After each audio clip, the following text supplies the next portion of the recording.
fans feel about the issue next at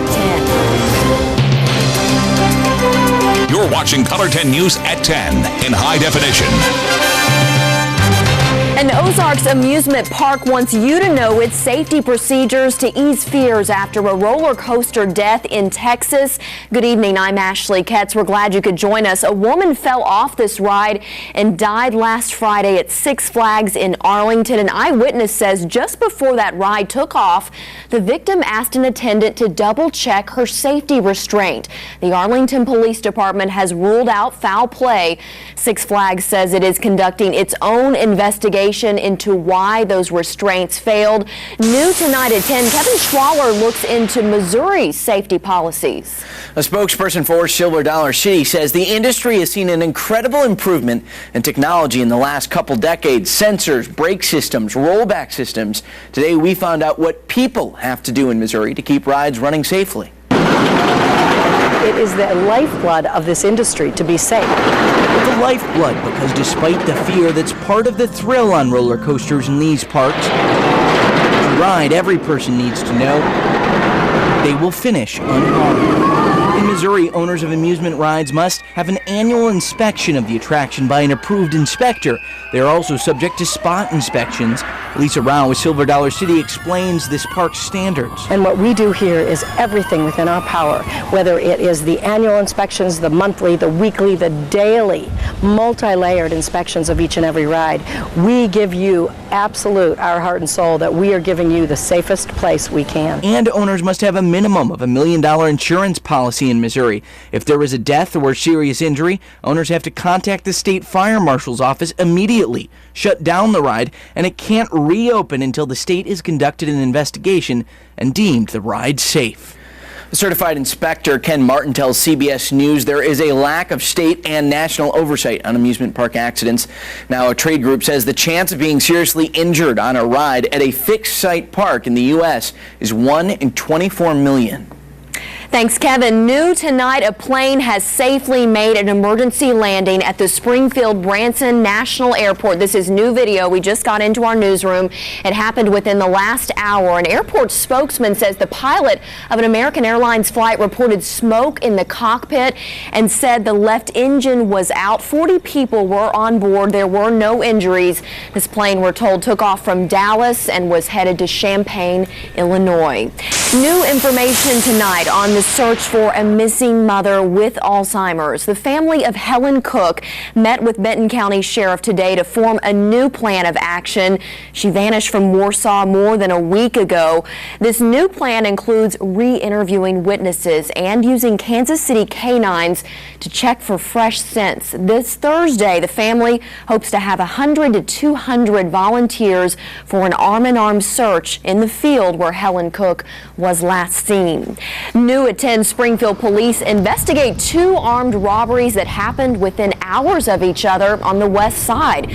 The most recent one happened around 6 o'clock at Meeks Lumber on Mount Vernon near Kansas Expressway. Officers say a man showed a gun and demanded cash.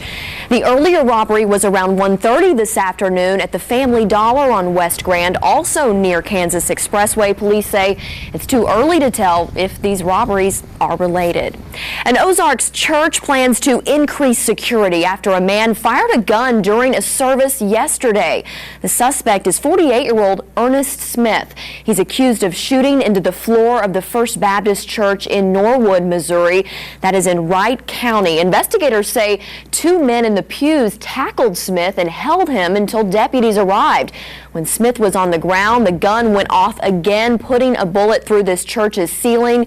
One of the men who tackled the suspect had a minor injury, but no one else was hurt. Churchgoers say that Smith had been to church about a month ago and was upset about something, but it's not clear what. New tonight, Laura Kennedy talked to another local pastor about his own church's policies. Certainly security is not a new concept for churches in this country, but I found out today it becomes more of a concern with each incident like the shooting in Norwood. Reverend Kenneth Chumbley is the rector of Christ Episcopal Church in downtown Springfield. On Monday, along with planning for his next service, he's thinking about security. We want people to be able to come to church and to feel safe and secure. Increased violence in what he describes as soft spaces like churches has him on alert. Just so we can be ready, just so we can be prepared. A message Mark Struckoff shares with church leaders across the Ozarks. His organization encourages churches to work with police. He says it's unfortunate but necessary. Deep sadness that there is a situation now where churches need to think again about their plan. Reverend Chumbley's church has an emergency system, but he says it needs to be better. Given the level of violence in America today, we know that every security plan can be strengthened.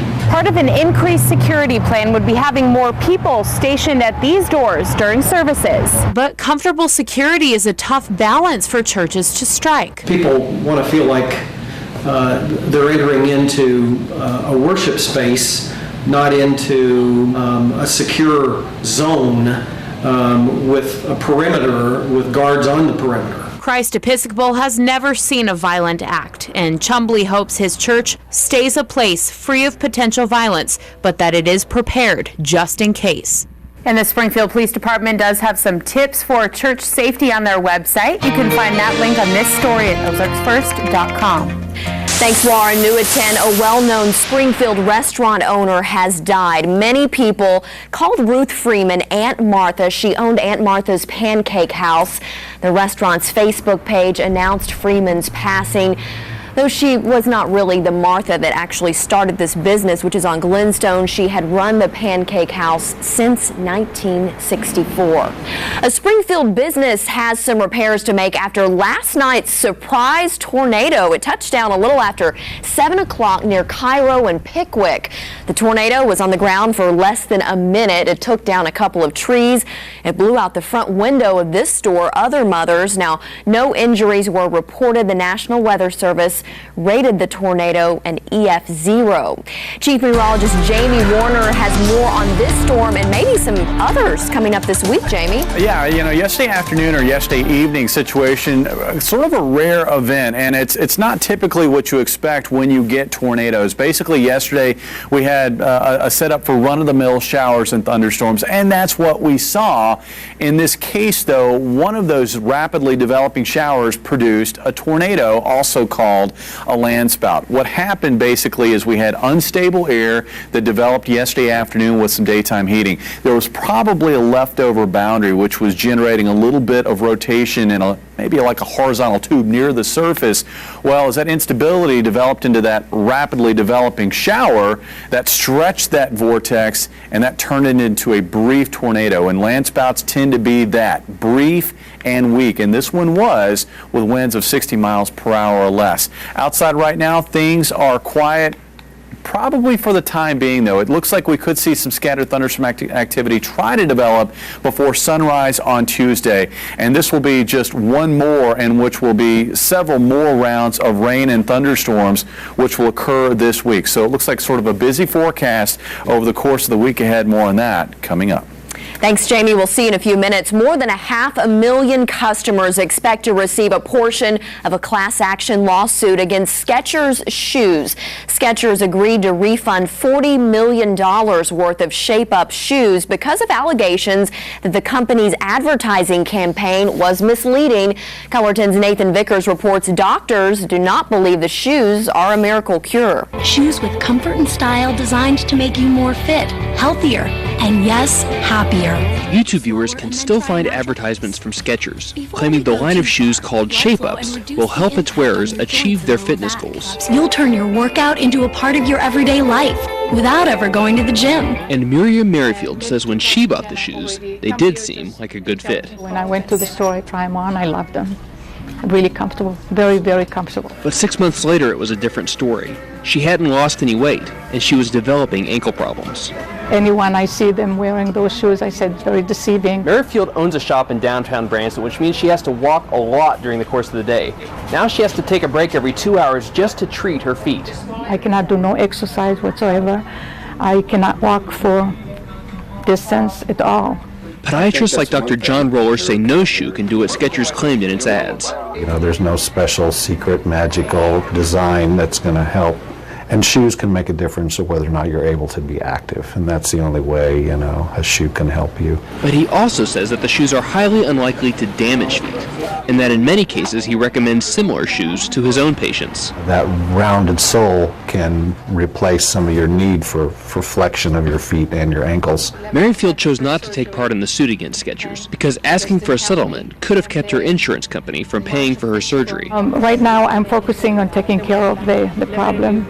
So I sit quite often and elevate my foot. She says regardless of whether the shoes were responsible for the damage to her feet, she'll never buy a pair like them again. In Branson, I'm Nathan Vickers. And even though the company settled, Skechers has not admitted to any wrongdoing in its advertising. Well, tomorrow could be the day that lawmakers agree to lower the interest rate on student loans after they recently doubled. How am I supposed to pay double the interest? The deal that appears likely to pass Congress and what Missouri lawmakers think about the proposal. We hope you will consider us on Facebook. You can find us by looking for the Facebook icon there on ozarksfirst.com.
New tonight at 10, the heated arguments over student loan interest rates appear to be at an end. Color 10's Macy Jenkins has more on this apparent compromise.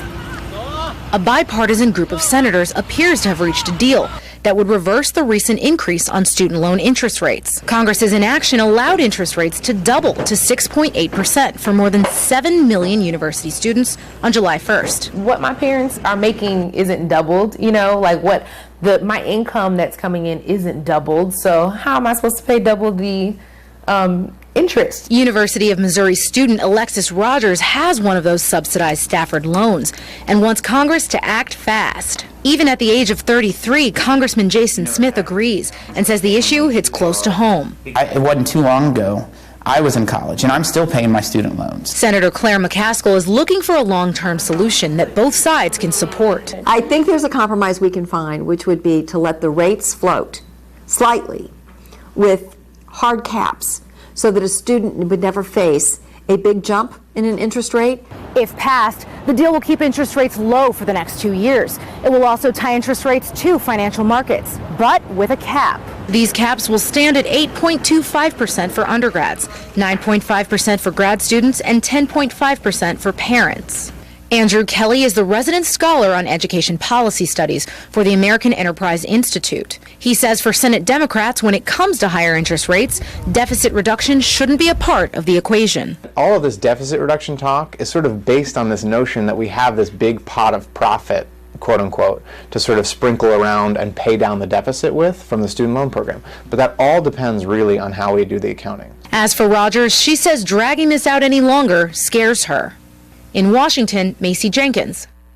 And we may have a Senate vote on this by tomorrow. Let's check in with Jamie now for an update on our storm chances. The radar looks pretty different than 24 hours earlier. Yeah, it's actually pretty quiet out there right now. That's not to say that we couldn't see additional overnight thunderstorm activity, and that's the pattern that we're in. Every day there's going to be a shot at some rain.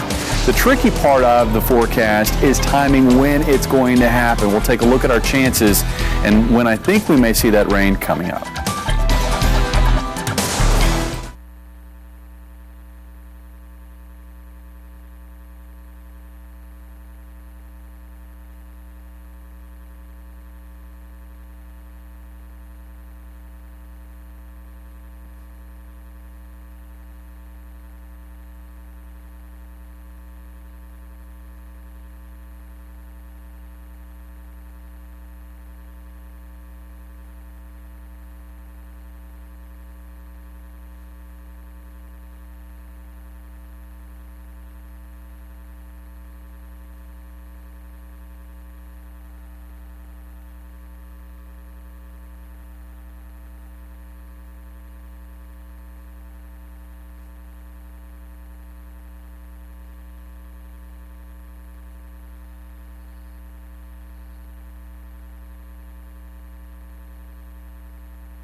And now weather with Color 10 News Chief Meteorologist Jamie Warner.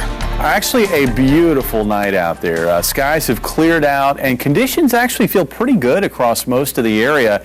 Here's a look at temperatures right now at 10 o'clock. Most locations reporting temperatures in the 70s. Currently 76 in Springfield, but a few spots as low as 73 here in Monette.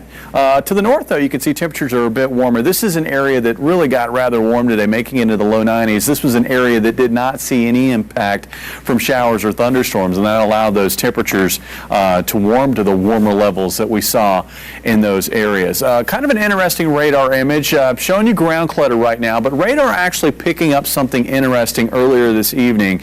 I've seen this before on radar. You see that little donut that develops and sort of disperses right there to the east-northeast of Buffalo. That typically is a signature of birds leaving their roost and flying off to do whatever they want to do in the night. So I think that's what's going on right there, but I saw that on radar and I kind of wanted to point it out to you because there's really nothing else to point out. It is quiet currently across southwest Missouri and northern Arkansas. This after some active weather over the last couple of days. Not to say that we couldn't see some active weather later tonight. Models have certainly been hinting at that. What we have going on right now is a fairly stable air mass in place across our neck of the woods, but to our north, it's fairly unstable this evening across northern Missouri into southern Iowa, and there's a disturbance that'll be moving through, so there's some potential that scattered storms could develop to our northwest and then drop into the area after midnight, and I think it would be well after midnight. And this is the pattern that we are in, and I think we're going to stay in for most of this week, at least through Friday. We've got this frontal boundary that's sort of stuck in the area, and we're going to find these disturbances, a train of them, moving over the top of the ridge and then dipping down into this eastern trough and interacting with that frontal boundary to generate waves of rain and thunderstorms throughout much of this week. And I think we're probably going to see two different modes. The primary mode for rain I think that we'll see is going to be from these overnight storm clusters that develop to our northwest and then drop across the area late at night and into the morning hours. And then I think there'll be residual boundaries in the afternoon, and we could see a few pop-up showers and thunderstorms in the afternoon. Now, I think these storm clusters that we see could generate some wind damage, and some of those storms, including the ones in the afternoon, could also generate some isolated reports of hail. So there'll be at least a low-end severe weather threat really for most of this week.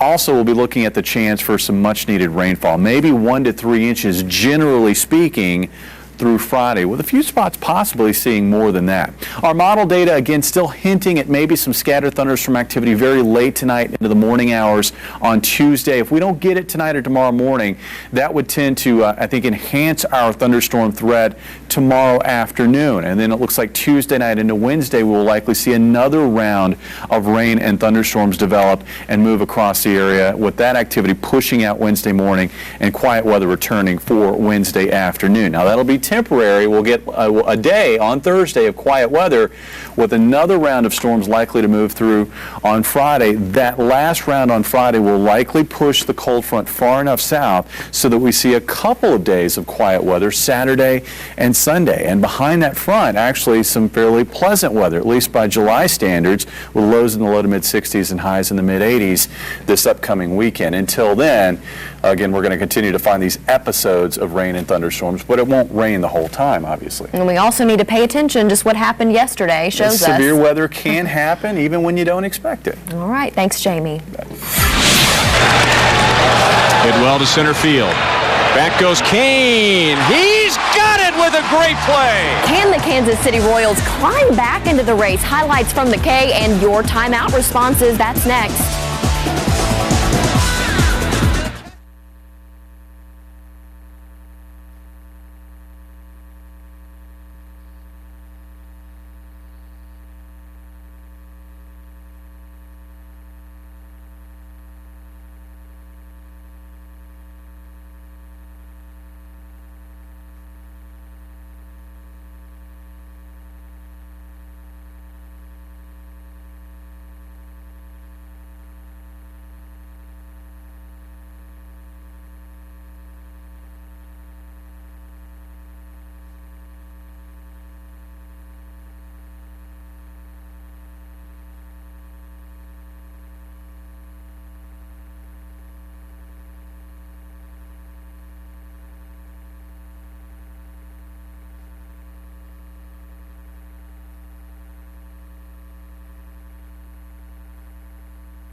And now, Color 10 Sports with Dan Lucy.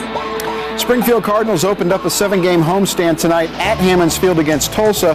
Some roster moves prior to the action. St. Louis promoting Luis Mateo, AAA Memphis, replacing him with Colin Walsh from High A Palm Beach. Tulsa back at Hammons for the first time since beating Springfield for the first half title. Cards flashing the leather early. Christian Adames with a chopper over the pitcher's mound. Jake Lemmerman, one-handed grab and the out. Nice play there.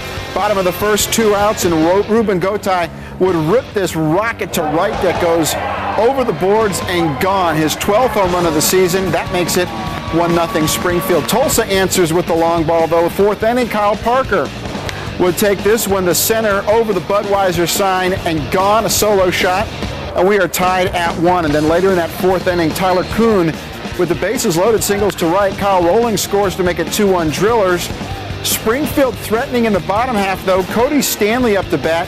Drives this one to right center, but check out Gerard Shepard.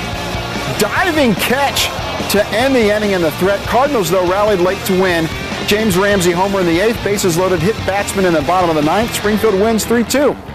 Major League Baseball suspended Brewers outfielder Ryan Braun for the remainder of the 2013 season, totaling 65 games. Baseball saying it's because he violated the drug prevention and treatment program. Remember, Braun tested positive for performance-enhancing drugs, but the sample was mishandled. Kansas City Royals opening a 4-game series with Baltimore tonight. Royals starting play 7 games behind the Tigers and Indians in the Central. Baltimore rolling into the K, winners of 4 in a row. And the Orioles would get on the board in the first. Manny Machado lines this one past Mike Moustakas at third. That's an error. Nate McCluth rounds third, comes in to score. It was 1-0. Baltimore had the bases loaded in the second. Adam Jones to deep center. But check out Lorenzo Cain with the diving catch to end the inning. It was 3-0 in the third. Baltimore's Henry Urrieta would single to left. Matt Wieters comes in to score to make it 4-0 Orioles. KC gets a couple of them back. It's 4-1 4th inning. David Lowe up to bat. And he would single to center. Salvador Perez comes in to score to make it 4-2. But Baltimore would go on to win. The final is 9-2. So the Royals are now 45-51 and will continue this series tomorrow with Bruce Chen on the hill. Kansas City Chiefs training camp won't officially open until Friday afternoon, but today in St. Joe, the Chiefs quarterbacks and rookies reported for duty. New Chiefs coach Andy Reid and his staff will get an opportunity to work exclusively with the new faces before the rest of the team reports. Preseason games start August 9th with a trip to New Orleans.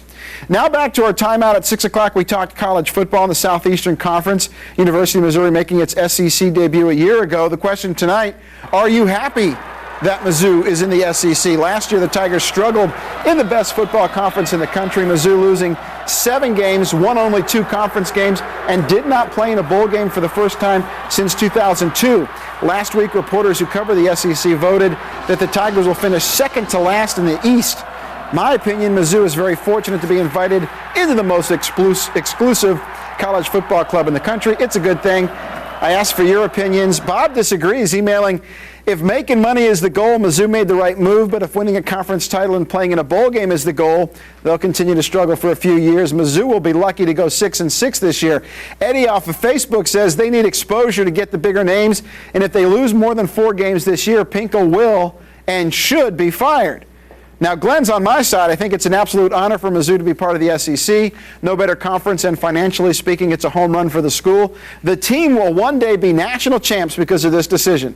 National champs from one guy, Pinkel will be fired on the other guy. And finally, Russ says it's not what the fans wanted, but it's what Mizzou needed. We just need to stay calm and SEC on. SEC. Stay calm and SEC on. Thanks, Dan. We'll be right back.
Here are tonight's winning lottery numbers.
Well, we have survived Monday. We might need the umbrella in the morning. Just put it out next to the front door. You might need it. All right. We'll see you tomorrow. Good night.